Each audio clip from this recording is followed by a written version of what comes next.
Hey there folks, welcome to Spectrum Pulse. We talk about music, movies, art, and culture.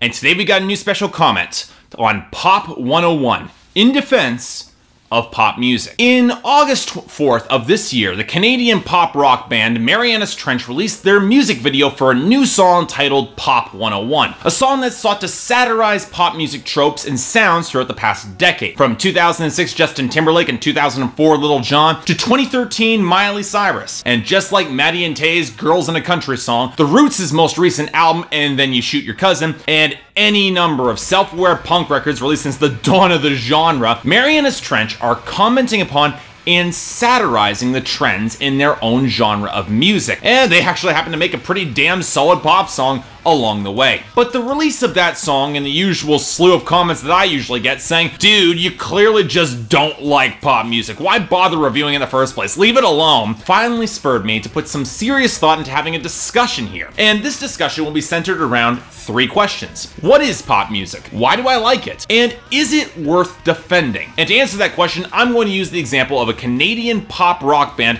who wrote Pop 101, Marianas Trench, and who definitely deserves more attention on both sides of the border. So kill two birds with one stone as it is. So let's ask the question.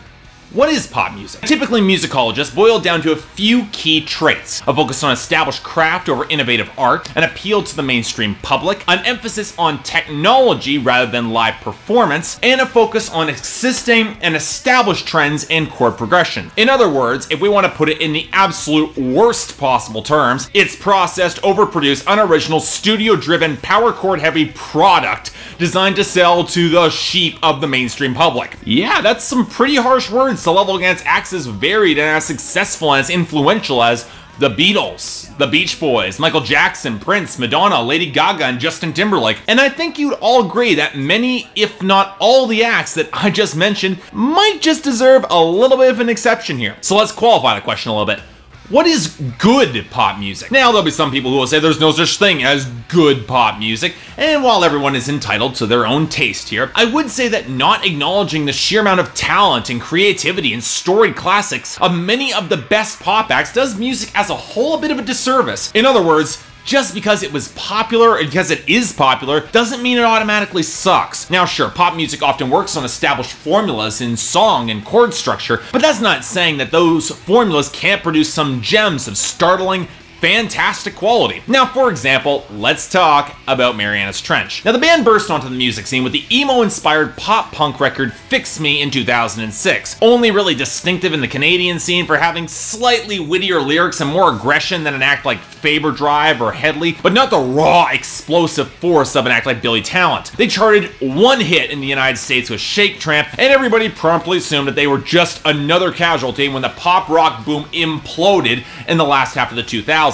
But that didn't exactly happen, because in 2009, Marianas Trench released their second album, Masterpiece Theater, an album that was a very solid hit in Canada, going platinum, but really did absolutely nothing in the States. And yeah, that's a shame, because it's one of the best albums of the decade in terms of sheer pop rock ambition, creativity, wit, and cohesion. And yet it was decidedly a step towards pop music in terms as catchy as hell hooks, chord construction and composition, and more polished production. I'd be hard pressed to find a music critic who wouldn't call it a great pop record. And songs like All to Myself, Celebrity Status, Cross My Heart, and the absolutely stellar song Beside You, they became very big hits on Canadian radio, if nowhere else. Now then came their third album in 2011, a concept record called Ever After that somehow managed to be their most pop-friendly record yet and one of their most successful. Now, personally, it wasn't quite as good as Masterpiece Theater, at least in my opinion, but that didn't have anything to do with the shift towards pop outside of just being, well, a little bit too ambitious and having just a few too many overreaches. But note the pattern here. Marianas Trench's career has become one step towards pop after another in terms of production, instrumentation, and their focus on killer hooks. And if anything, their music has only gotten better. What this is indicating is that it's not simply making pop music that affects a band's quality, but that there's a standard of quality within the genre itself when it comes to crafting those killer hooks, those killer choruses, and those compositions. In other words, there's a method to making that formula spit out the right numbers and giving you a genuinely great song. And yet, very clearly that formula does not always work. Otherwise, pop music wouldn't be as maligned as it is, and it sure as hell isn't an easy formula to crack. Otherwise, every pop band would have stellar, memorable songs, and it's very plainly not the case. So what otherwise intangible qualities does Marianas Trench have that other pop bands in their vein lack? Well, most of it comes down to Josh Ramsey, the main singer and songwriter of the band, who manages to deliver surprising amounts of charisma and wit to both his performances and his songwriting. Say what you will about the stupid colors in his hair and his infinitely punchable face, he's got a strong enough handle on his own stage presence and his writing to create real personality in his music, all the while making it catchy, fun, and even emotionally powerful and evocative. And now think about this. When we talk about artists in other genres, the very same criteria are held up as strengths across the board. So in other words, it shows that good pop music operates on an analogous scale of quality despite having a formula or conventional sounds. And yet there will be plenty of people who will say that simply that formula or simply convention alone will disqualify pop music from being good or worthy of any sort of critical acclaim. So let's ask the follow-up question to that. Why? Is it the formula itself? Well, that seems unlikely, as all genres have some specific conventions or even progressions melodically that can have a common lineage. You only have a finite number of notes on a scale, and thus a finite number of chord progressions. Or is it the fact that the formula is so widely used and so plainly recognizable to a mostly discerning listener? Well, that argument's got a little bit weight, but that's true of all trends, be they musical or lyrical, when analyzed. And like all trends, there is a spectrum of quality between the originators of the formula, those who improve or innovate upon it, or those simply copying it wholesale. And is it the fault of the artist to find ways to make trends better, or even the original article who popularized the trend, that others chose to copy them? I don't think it is. But now we're getting to the real meat of the real argument against pop music. The fact that certain trends in pop music become ubiquitous, regardless of their originator, and the music industry that backs pop music leaps upon those trends without thinking or understanding in order to make a very quick buck off of hordes of copycats. Now that's clearly a reason to hate pop music, right? As just a soulless tool of the mass marketing machine? Well, not exactly, especially when you take a look at historical context. Do I need to bring up the two punk waves in the 70s and 90s, the rise of grunge and post-grunge over the past 2 decades, the gangster rap movement,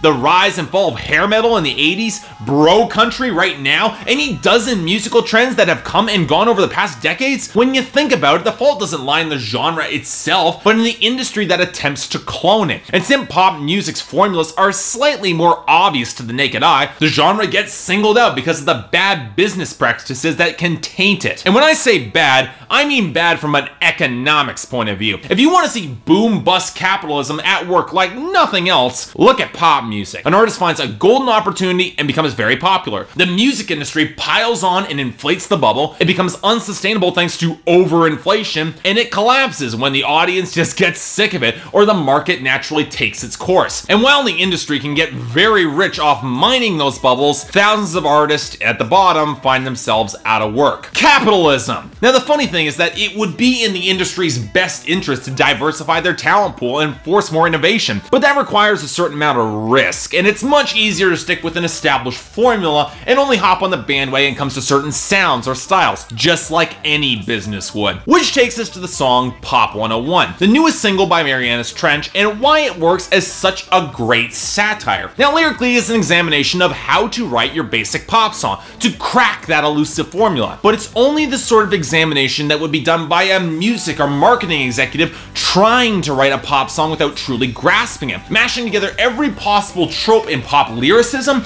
instrumentation, and production to produce something vaguely fit to sell, from Kesha's sing-talk gimmick to from 2010 to Justin Timberlake bringing Sexy back in 2006, from mimicking the electro-pop sound of I Got a Feeling to the sample of Imogen Heap on What You Say, from disco-inspired guitars to Mumford & Sons-inspired banjos, from pitch-shifted vocals inspired by We Can't Stop to the token rap verse punctuated by Josh Ramsey mimicking Lil Jon. Hell, the song even ends on riffs that sound like they're straight out of Nicki Minaj's Starships. Now, all of these are elements that have been used to sell pop music over the past decade. So let's ask that essential question. Is the song good because these elements are all mashed together? Is it because of these elements, or because the songwriting and the performance and the hooks are solid enough on their own to stand out and rise above that material? Honestly, I think it might be some of both, but that's only because there have been trends in pop music instrumentally and lyrically that are featured on this track that honestly that I kind of liked as well. So really, Pop 101 operates as the best kind of satire and works on multiple levels, leveraging the elements of the past that worked into a fun, shallow pop song, all the while showing the ability to laugh at how some might consider the formula just so simple, when in reality it requires something of a defter touch to make something really stand out. And it all circles back to artistic intent. You can tell that Marianas Trench are willing to laugh at pop music, but they're also willing to frame the song so they can laugh at themselves for being a part of it. So let's circle back to that third question. Is pop music, as a genre, worth defending? Well, in my opinion, sure it is. Just because it's popular or it's commercial doesn't mean it's inherently bad. It just means that it's operating on a slightly different formula, one that can succeed or fail just as often as many an independent artist. I've seen indie solo songwriters with grandiose ideas fail, and I've seen pop stars with songs written by committees succeed in the end. The songs still need to have something to make them special and make them unique, or take either an established formula or an experimental adventure